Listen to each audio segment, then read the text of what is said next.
Welcome back. Pioneer Day is tomorrow, and the Red Cross wants to remind us to be prepared and have a safe holiday weekend. Yeah, so who better to join us than Michael Smalden with the American Red Cross. Thank you for being here. Yeah, thanks for having me. What's probably the biggest issue you see when Pioneer Day comes every year?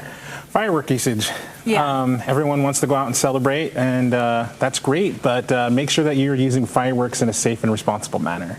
Yeah, definitely important there. What about, our surroundings when lighting off those fireworks? That's just as important, right? Our homes and everything else around, dry brushes in the area because of the heat we've had.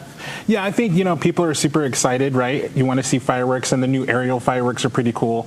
But just making sure that you are looking at your surroundings, not doing it too close to the house, not under trees.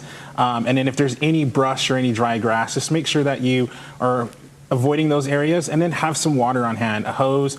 Make sure you're soaking your fireworks when they're done, and just be safe and not do anything stupid. And I know a lot of people are probably watching this and they're like, okay, we always hear about this, be careful. But really, this happens a lot. I feel like we're always reporting on, someone getting injured or a fire starting. What message do you have to viewers who think this is really a possibility? Yeah, just make sure that, when you are follow the directions of the firework, and then make sure that you're following what local officials are telling you. There's areas around the state that you cannot use fireworks around, urban interface places. So that's like the bench areas where homes are creeping up on the mountain and stuff like that. No firework usage. Make sure that you're not using fireworks in those areas. Things are dry. Wildfires are happening. We know Ensign Peak Fire is right above the Capitol.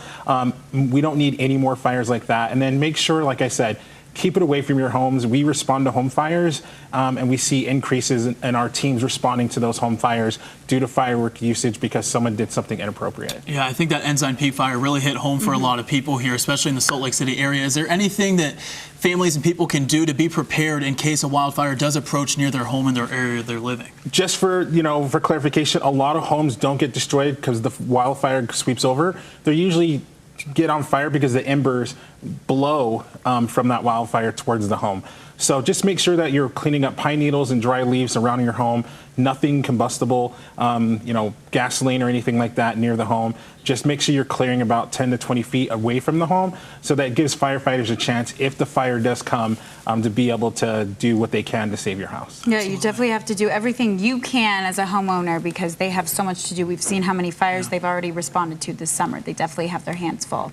Yep. One more thing, if people want some of those tips for the fireworks or anything else regarding safety during the holiday, where can they go? They go to redcross.org/Utah. All right. Thank you so much, Michael. We appreciate it.